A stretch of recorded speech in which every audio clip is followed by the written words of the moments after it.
you get into this weird thing where it's like, is the non-human intelligence in control of the cover-up too? My opinion? Yeah. Absolutely, yes. Have you ever talked to anybody in a credible position in the government who seems to have hinted that humans aren't in charge? The ICIG did it.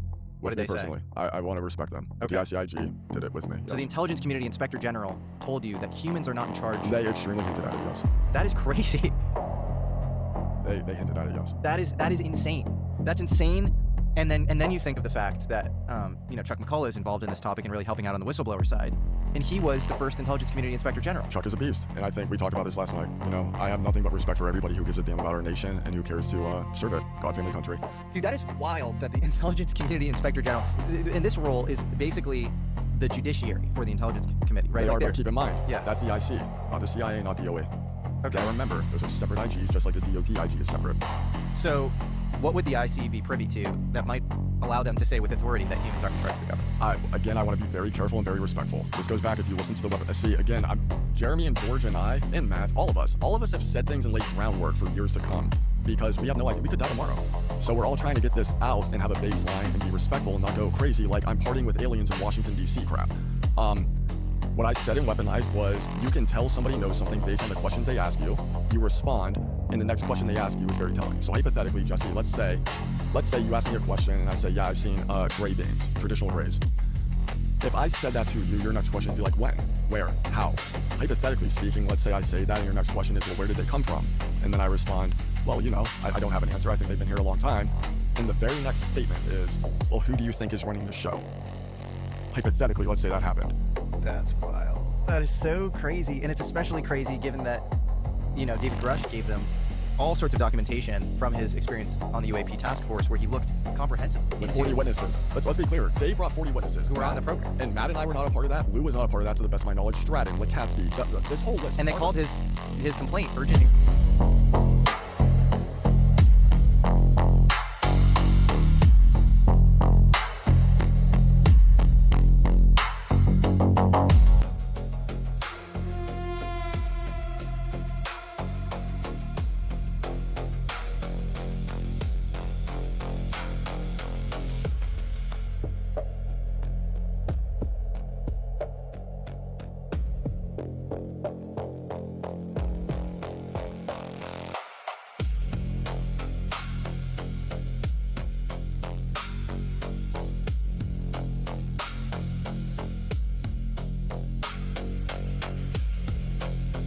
Things got so serious that they believed that their lives were in very serious jeopardy.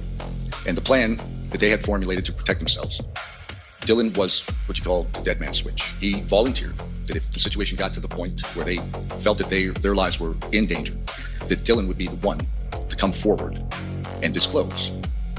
And this would be the equivalent of catastrophic disclosure from these unknown whistleblowers. So Dylan did that. He is the most reluctant whistleblower, I think, probably in history. So Dylan went to Congress with the information. He told Congress what was happening and what they feared was going to happen to their friends and families. Congress tried to help, and they sent him to Arrow. And then things got bad. So what happened was Dylan gave his testimony.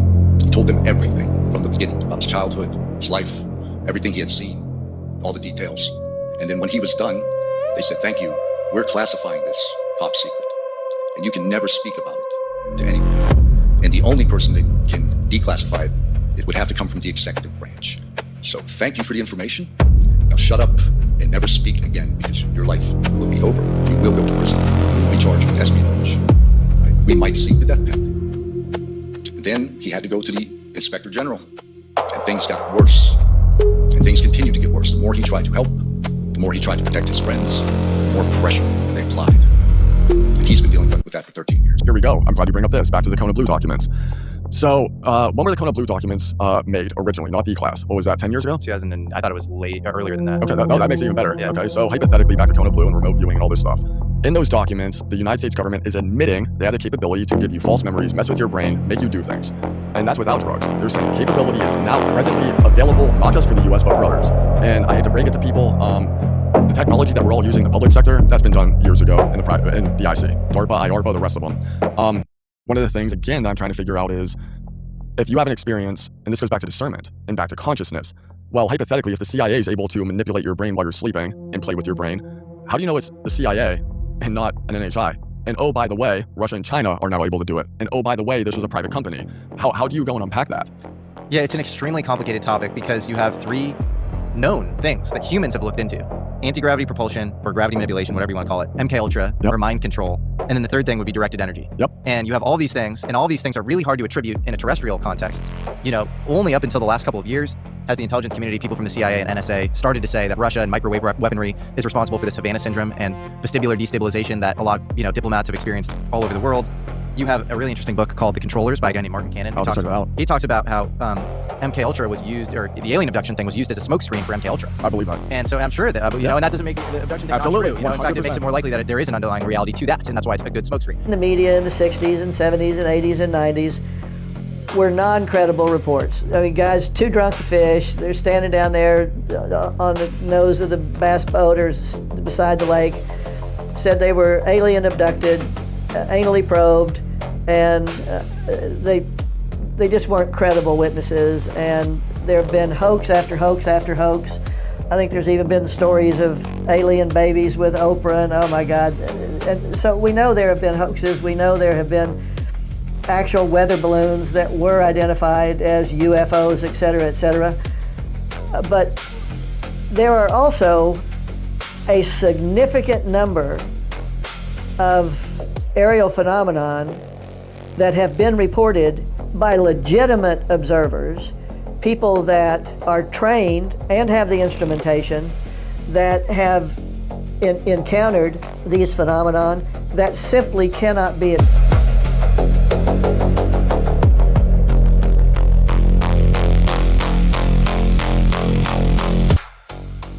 If you were to have a second conversation with them, would you explain that ET is one idea, but it's not necessarily the only option for a non-human intelligence that's out there? You have to tell me first, how much time do I have for the second conversation? Let's make it an hour. You have an hour with the president. What would you tell him about who they are, who they might be? So I would try to get into the complexity of the relationship, that once you've had confirmation, you've given that text of that little sentence I wrote and quoted there, and you start to go down the path of disclosure where it's more than just FLIR videos, and you're not seeing other things that are much more crystal clear, in video, or legitimate people in places that you recognize these people, and they're around something or with something or somebody that's a holy cow, that's wow. That's a very dramatic kind of disclosure about something landing on the lawn somewhere, So I think the what I would have spent time doing is talking about how do you establish, you've been in 80 years of denial as a nation in the world. We have countries who are very upfront and others that are also in denial. Now you want to pivot 180 degrees. How do you start that relationship? How do you do that? And it's not as though that we've ever been in control. We haven't been in control of anything ever for this 80 years of modern history. Nothing. We have no ability to control anything. That's a tough thing to tell the president, right? I would think that would be a tough thing for a president to accept. Well, you're giving me an hour to talk to him, you said. So I'm using my hour. All right. So that's what I would, that's the really intriguing thing is, how do you do that? Where do you start and into a relationship? And I would say more like, well, I would want to start with the biggest question I would say what I want to get from them is, my first question is, what are the chances we are going to survive ourselves? That we are not going to annihilate ourselves, because they've already are familiar with a whole lot of other species on a lot of other worlds, other planets. So chances are they have a pretty good idea of percentage. And it's not that we're a spiritual species. You talk to people that have near-death experiences, they're changed for the rest of their life. They become a spiritual person of a caliber that they've never been.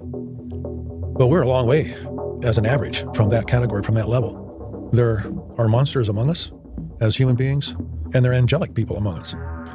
So we are a danger to another species. We're potentially the Klingons. We have a technological maturity that is... Yeah. And I go, oh yeah, that sounds like alien tech for sure. Yeah. But it also sounds like some predictive quantum computer. Like, if you think of quantum computing and how we're trying to get there, know that the government, whatever we're doing right now, they're 30 years ahead. Yeah. Exponentially speaking, in technology, 30 years is a million years. Absolutely. In time. I mean, given to, so they're for sure dabbling with this stuff. So whether it's derived from NHI or not, it certainly feels that way to us now. Yeah. So I do think that, they have something. I will say this to that, specifically about that, which could be something maybe related to Looking Glass, and then he figured something out. But if you think about it, and I was even saying this on Rogan when I was on the show, and I'm going to go into a little bit more detail here, but if you have a computer system, the computer system, whether it's a quantum computer or not, it is computing. A computer system does just that. It computes. It has a million trillion operations that it has to compute to provide you some type of data, right? Everything has to do with speed. Everything has to do with time.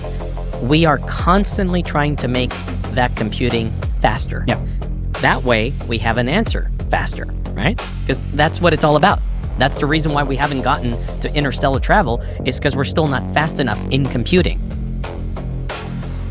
If you have a technology like they had at S4, where if you consider the reactor, which is being utilized for propulsion purposes, but could be utilized for other reasons as well. Yep. So they had Looking Glass and Sidekick, and if you consider Looking Glass, it's time dilation, or it's the observation of time dilation.